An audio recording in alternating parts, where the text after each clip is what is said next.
আসসালামু আলাইকুম বন্ধুরা। তো এখন দুপুরবেলা রান্না করতেছি কিছু। এই যে দেখেন, এখানে ফুলকপি দিয়ে চিংড়ির মাথা দিয়ে রান্না করছি। আর এখানে এই যে ভাত রান্না করলাম, আর এখানে সিম দিয়ে চিংড়ির মাথা দিয়ে রান্না করতেছি।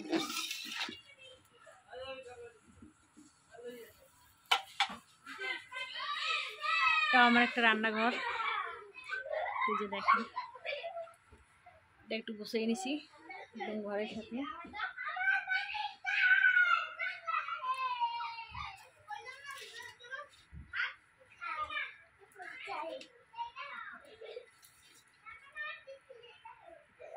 বাচ্চারা অনেক দুষ্টামি করতেছে, এই যে বাইরে।